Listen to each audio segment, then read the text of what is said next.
us with good weather. Let's start off with number 500. Good to see everyone. Rod and Kim are out of town.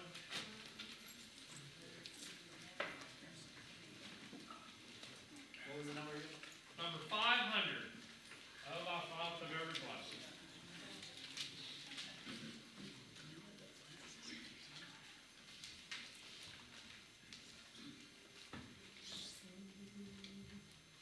Oh, the fount of every blessing, to my heart to sing thy praise.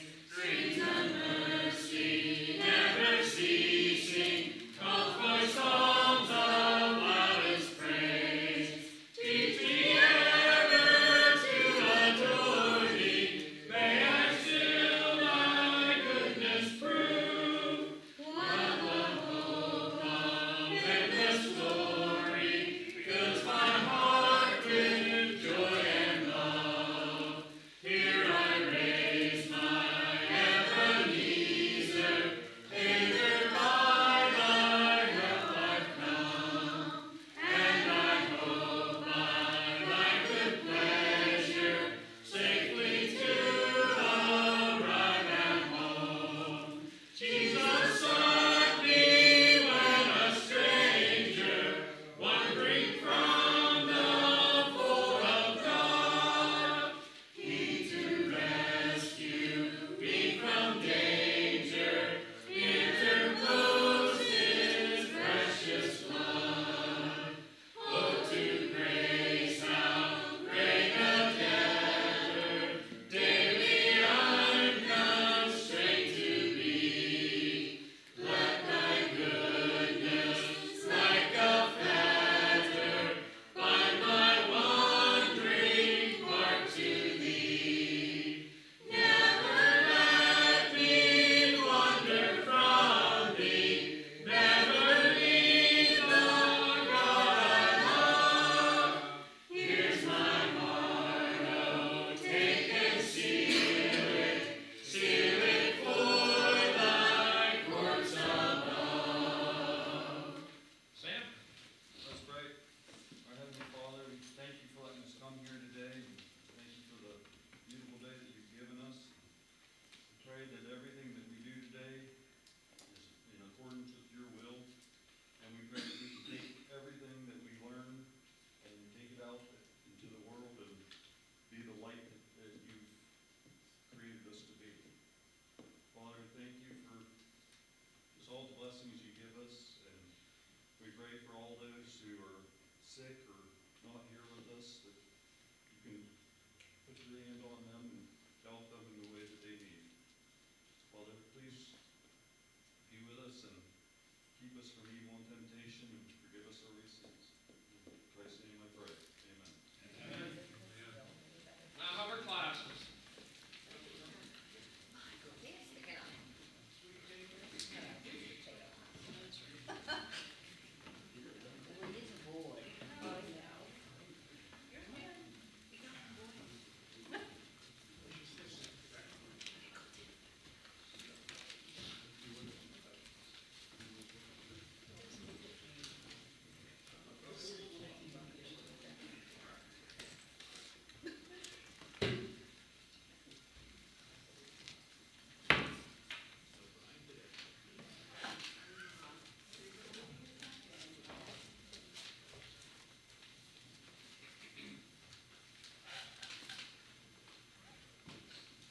All right, it's good to see everyone once again. We'll count our gospel meeting as a success. We had some visitors from the community. We had some visitors from other congregations. We planted seed. So hopefully the seed will germinate and God will give the increase. We're studying from the book of Ecclesiastes. We started that before the meeting. We actually are ready to look at chapter 2. We talked first about Solomon, how his reign in Jerusalem and his rise to power, his accomplishments, a lot of the things. That sounded pretty loud. I can't hear again, so let me know if there's some problem. We looked at chapter 1 of Ecclesiastes, and Solomon in the 3rd verse of chapter 1 says, "What profit has a man of all his labor which he toils under the sun?" And that's the question that Solomon asks, and then for 12 chapters endeavors to answer. What profit? And so far in chapter 1, he talked about the natural cycles of things and how man as a physical being, as a carnal person is in a system where the sun rises every day and the seasons change and nothing new happens. So looking for physical rewards as far as that goes is futile, and he even calls it vanity. It's useless. That's not going to be it. If we're looking for something that's profitable, something that's good, the physical things don't hold it. They're temporary. They're in the system where they go from order to disorder. That's the law of thermodynamics, for instance. Things just get worse. Things go from order to disorder. That's because, I guess, the universe is expanding and all that stuff. So he doesn't go into all that, but those things apply as we discover these new ideas and these things.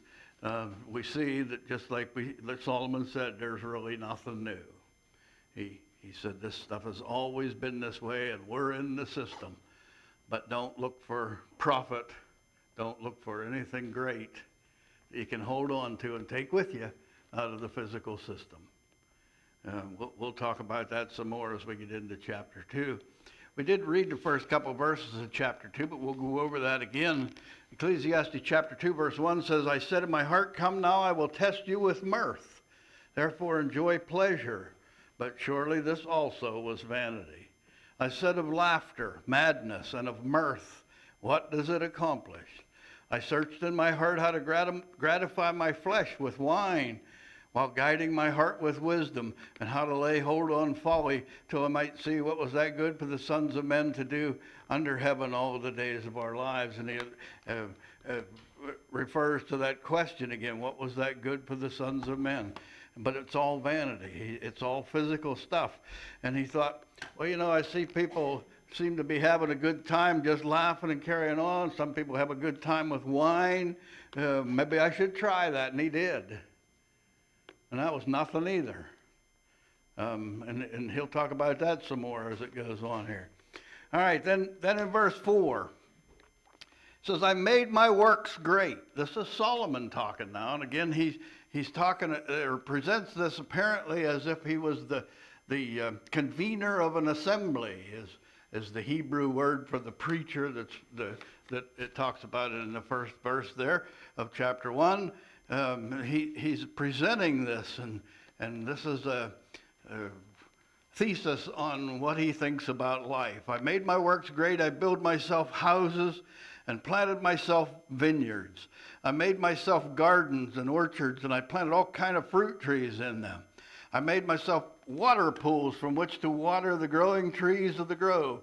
I acquired male and female servants and had servants born in my house. Yes, I had greater possessions of herds and flocks than all who were before me, or in Jerusalem before me."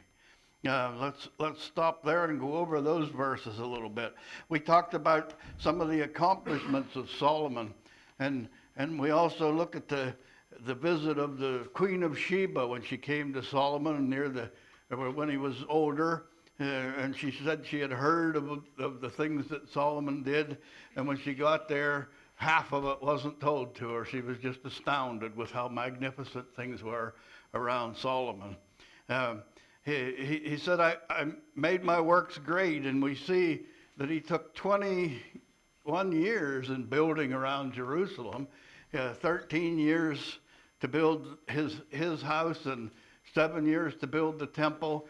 where the temple is described, and it's magnificent. If you ever see any renderings of what the temple must have looked like, but the size was immense. The whole thing, the courtyard took up 30 acres. We know that.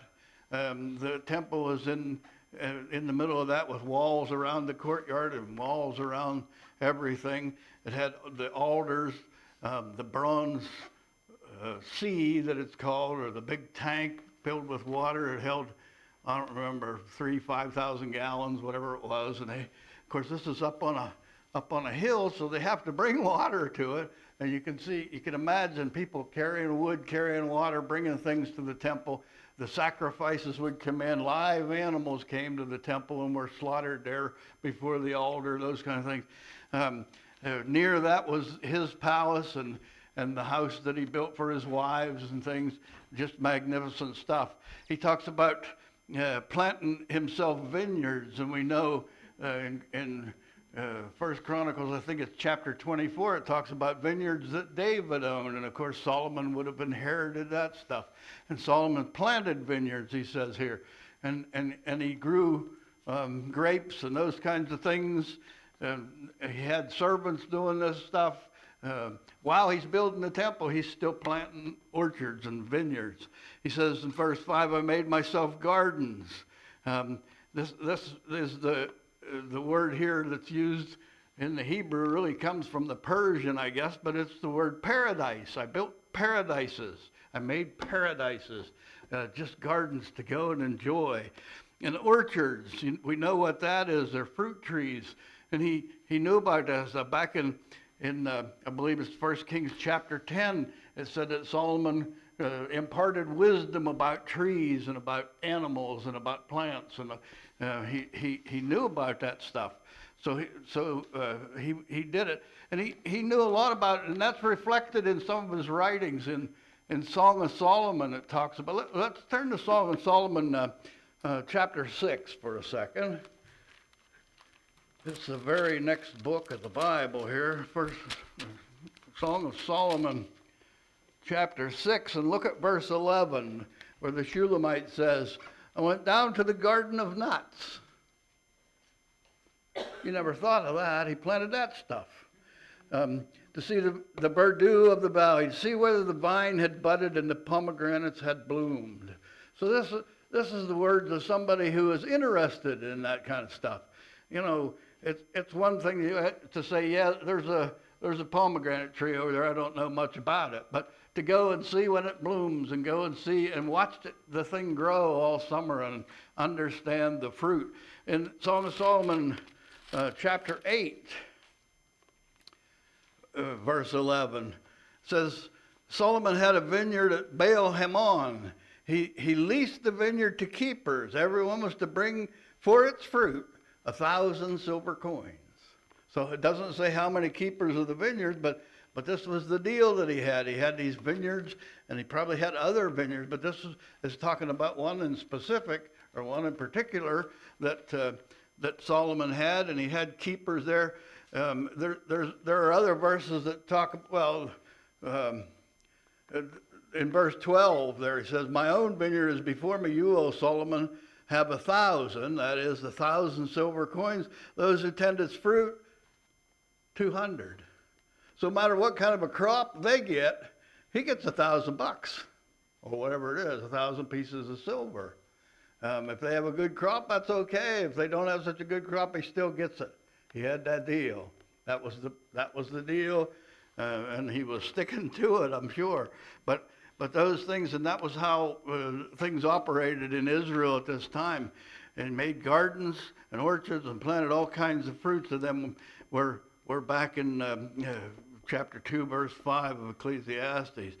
I made myself pools or water pools from which to water the growing trees of the grove. And this is talking about nurseries. The growing trees of the grove, he was starting that stuff and propagating things. And was probably bringing things from far lands and trying them and doing things. He was doing magnificent horticultural work there in Israel. At the same time that he's building all these temples and these stables and doing all that stuff. He's got this going on. This is Solomon. But he's still the guy that says physical things in the end didn't do it for me. Okay? I acquired male and female servants. And had servants born in my house in verse 7. Yes, I had greater possessions of herds and flocks than all who were before me in Jerusalem. And these servants, now he acquired them. He was buying people to do these things. And then if those people had children, they were owned by Solomon. But yet, if you remember the Queen of Sheba, what she said about his servants in 1 Kings chapter 10 and verse 8, she said, your servants are happy. This was Solomon. This was the wisdom that God had given Solomon to do all these things and keep all these irons in the fire, my dad used to say. You keep all those things hot and get it all accomplished. And then in the end, you look back. Brandy. I was just thinking, when you mentioned the Queen of Sheba. Yeah. I was thinking of Matthew chapter 12, verse 42. Okay. It says, the Queen of the South will rise up in judgment with this generation and condemn it. She came from the ends of the earth to hear the wisdom of Solomon, and indeed a greater than Solomon is here. Yes. And if you go back to Matthew chapter 6, starting, I forget what verse, about verse 19, even down to the end of the chapter, and he talks about laying up treasure in heaven and not on earth. And you can't serve two masters. Right. You either hate the one, love the other, despise the one, whatever. You can't serve God and mammon. Right. Solomon was learning that the hard way. Exactly. This is Solomon's dissertation on how he came to that very conclusion. Yep. He, for 11 chapters, he doesn't say too much positive. He doesn't say, here's the answer, very much. He says, we're in this system. And when you get done and you pause and you reflect, it's not so great. So that's kind of his message through the whole thing, and that's the wisdom of it. And as we think about physical things in the system that we're in, we have to just concur with Solomon. We talked a couple weeks ago about, when we bought our first car, and we were excited and we were happy, and it was probably an old junker, but we were just so tickled to have it, and we were making the payments or whatever it was, and we were driving it around, and we were pretty big, and where is that car today? So after a while, that thing that we thought so much of and made us feel so good, we didn't want it at all, and we don't care where it is today. And everything in life kind of goes that way, and Solomon points this out. So if you're looking for satisfaction in life, good luck. Patty. I don't remember, but I think there were 12 steps up to Solomon's throne, and on each 12 lions. Yes. He not only magnified around him, he magnified himself, and he still got the pleasure out of that. Yeah. And we'll talk about what he thinks about this stuff, but that's what he's saying so far. I looked at everything. I tried everything. I did everything. I accomplished everything. And when I sat down and looked back, what did I do? And that's human nature. And that's our physical man that's thinking that way. And that is the only way we can think if we're only thinking about physical things. Any other thoughts as we continue? All right, verse 8, Ecclesiastes chapter 2. I also gathered for myself silver and gold and the special treasure of kings and of the provinces. I acquired male and female singers, the delights of the sons of men, and musical instruments of all kinds. So I became great. Well, let's think about that verse 8 a little bit. He gathered silver and gold, and we talked about that, how in Solomon's economy, silver really wasn't worth anything. it says silver was like stones in Jerusalem, and as I said, it would be like gravel in the parking lot to have silver. But yet, silver was valuable to buy things from other nations, and so that's some kind of an economy. I don't know. We got lots of it, but people still want it, so we're going to spend it. You know, that kind of thing. It was just a marvelous economy that God had given Israel at that time, and the wisdom of Solomon operated the whole thing. He acquired male and female singers, and again, that was probably through purchase. He would buy people to do singing. Of course, he didn't have a radio, but so he had to do something to make some noise. That's the only reason I play the radio, just so you got some noise in the background, I guess. But anyhow, the delights of the sons of men and musical instruments of all kinds, and he probably knew how to do it. Remember, his dad was a musician. His dad was the harp and wrote the songs and did the things. Solomon it followed after some of the same things. Again, you can see in Solomon something besides the wisdom that God gave him. His upbringing somehow interested him apparently in some of these things. And then his God-given wisdom just propelled him along in doing those things. In verse 9, so I became great and excelled more than all who were before me in Jerusalem. Also, my wisdom remained with me. And when he says more than all that were before me in Jerusalem, he's talking about kings that came before and those kinds of things. Or he could be talking about anybody that's in Jerusalem. I did more than all of them. He said, verse 10, whatever my eyes desired, I did not keep from them. I did not withhold my heart from any pleasure. For my heart rejoiced in all my labor. Now we're starting to get a little hint about the answer here. My heart rejoiced in all my labor, and this was my reward from my labor. What's my reward? The fact that my heart rejoiced in my labor.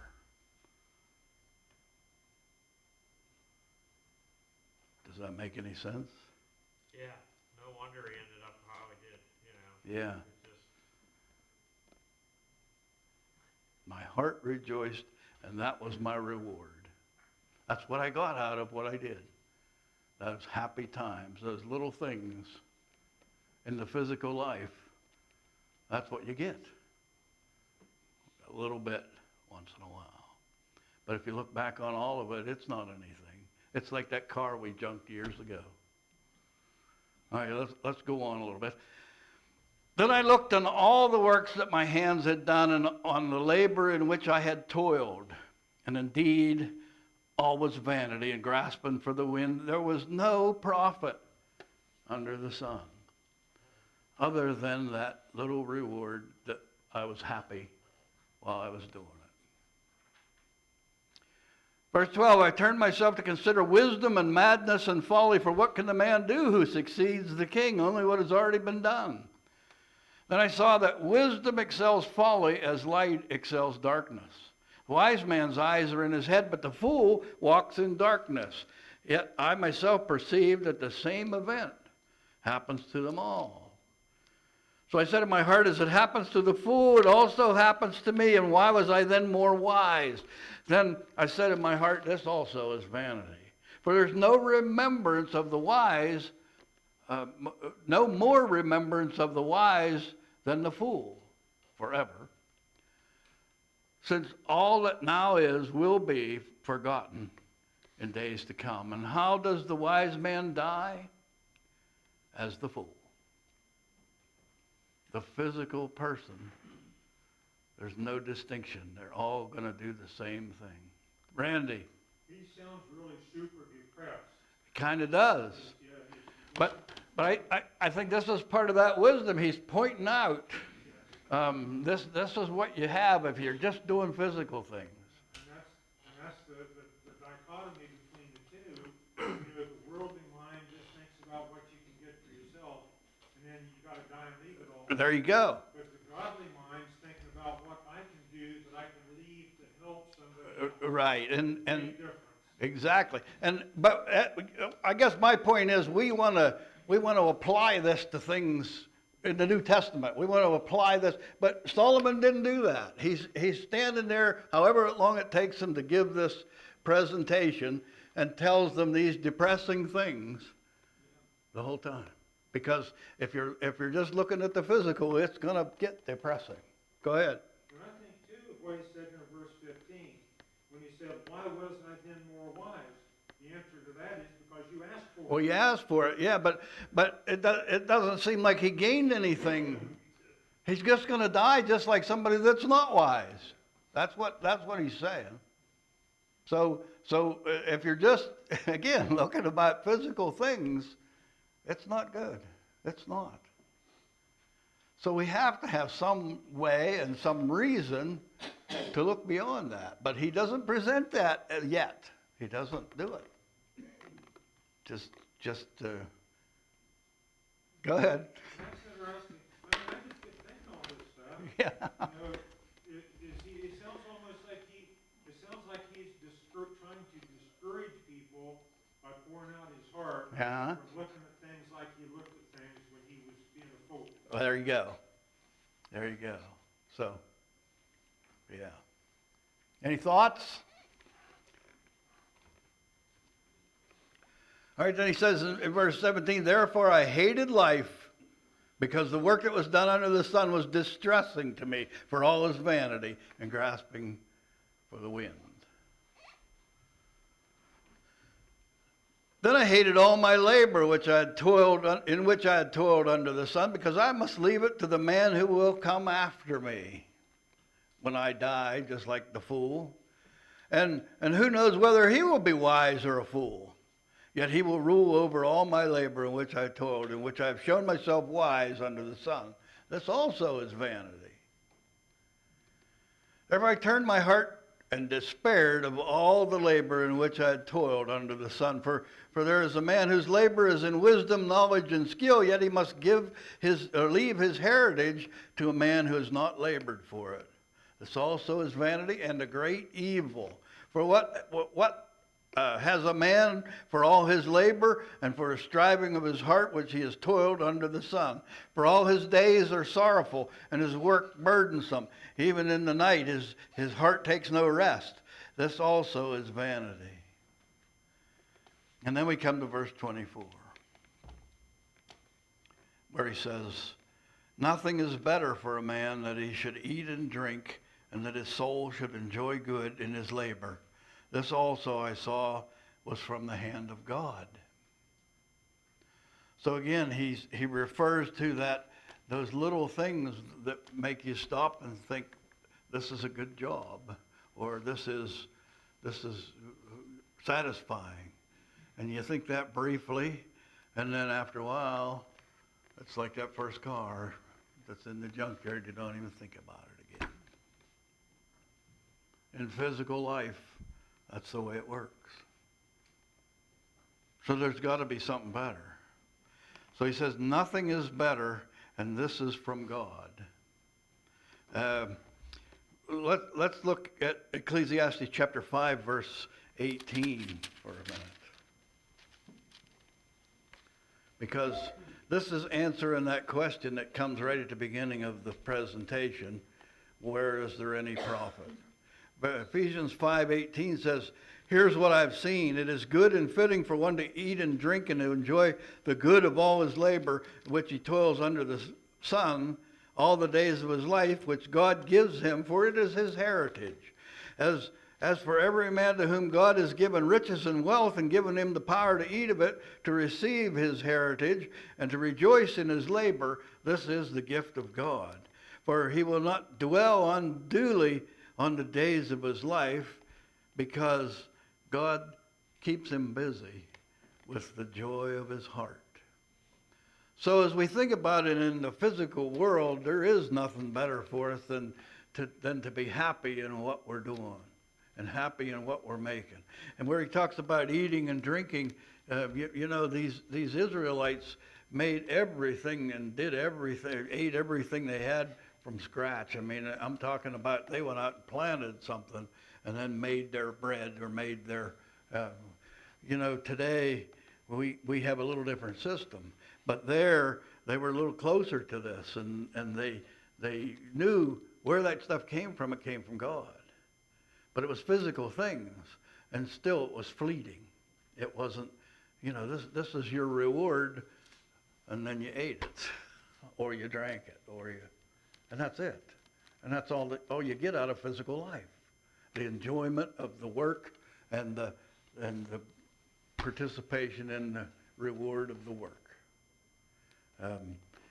That eating and drinking is a good metaphor for this. Now, he's not saying become a glutton.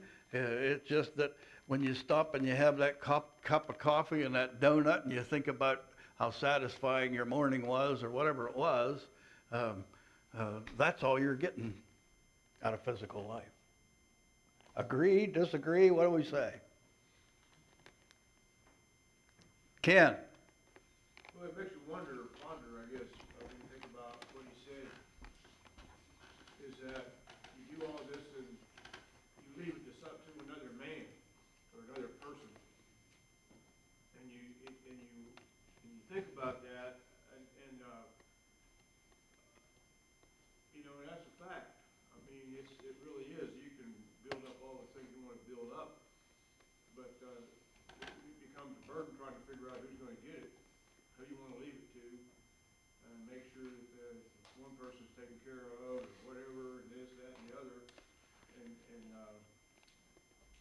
you're gone. Yep. It doesn't make no difference. And even worse than that, Ken, and I know of several people, but I'm thinking of a specific person, and John knows who I mean.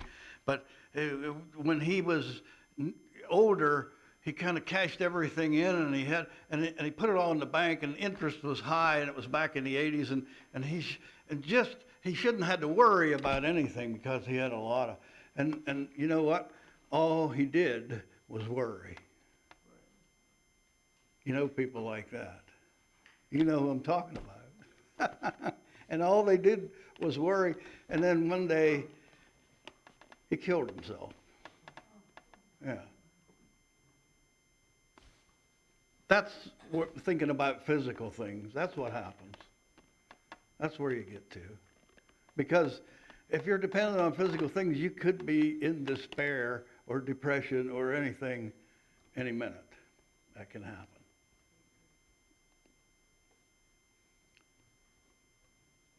So Solomon points this out, and that's what, I don't want to present this as all doom and gloom, but in looking at physical things, he's exactly right here. This is the wisdom of Solomon given by God that tells us this.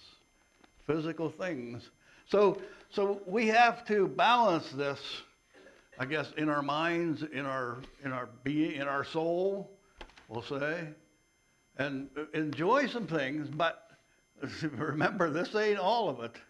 That can't be, because it's all vanity. It's all fleeting. As soon as I get this cup of coffee and this donut, I got to get back to work, and hopefully I'm happy doing what I'm doing. Mark and then Corey. I think you don't want to overdo that, That's right. Yeah. There's a balance there. Well, whatever it is. Yeah. Corey? Yeah, so this is really good wisdom because, like, I mean, ourselves, and I hear from a lot of other people, we work to have, and then whenever we finally do get a break, we regret. Yeah. We didn't get more time. Didn't do. Spend with our families, spend with our kids, and spend with this time and this person, Yeah. But we're so ingrained in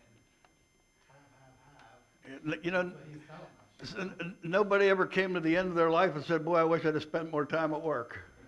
Huh. Yeah.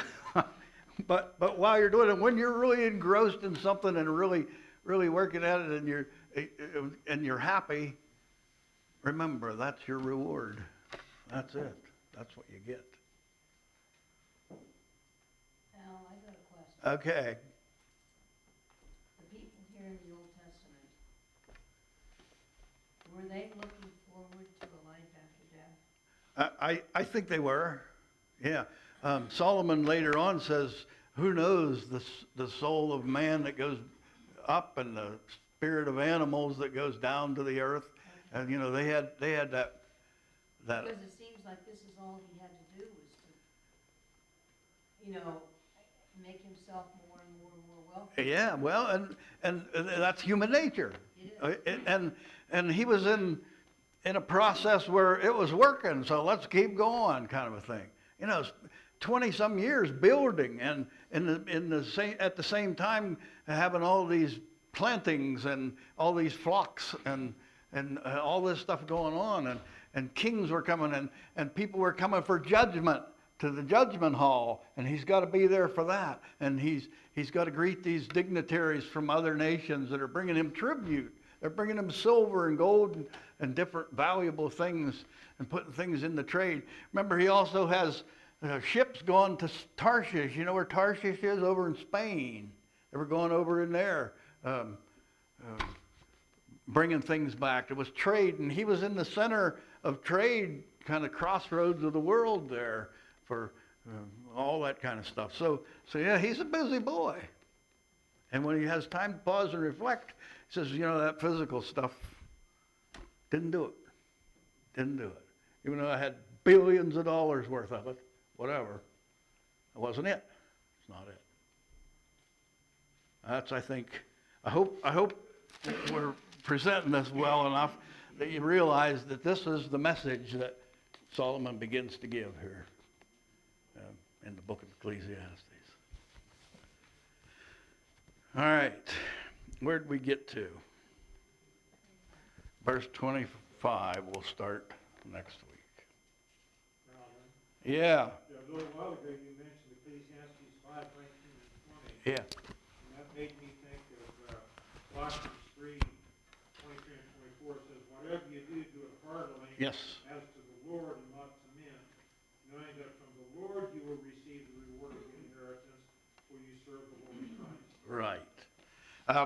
Also in Ecclesiastes chapter 3, we could look at verse 12 and 13. I know nothing is better for them than to rejoice and do good in their lives. And it also that every man should eat and drink and enjoy the good of all his labor. It is the gift of God. Also verse 22, so I perceive that nothing is better than a man should rejoice in his own works, for that is his heritage. For who can bring him to see what will happen after him? And he talks several times about this eating and drinking, but you know, look, it occurs to me that we've let that devolve into going through the drive-through and eating something off the seat as we're going on. We don't even stop to enjoy something like that. That's what we're supposed to get. That's the gift of God in our physical life. So I think he gives a lot of things to reflect on here. I appreciate your attention and your participation. Thank you.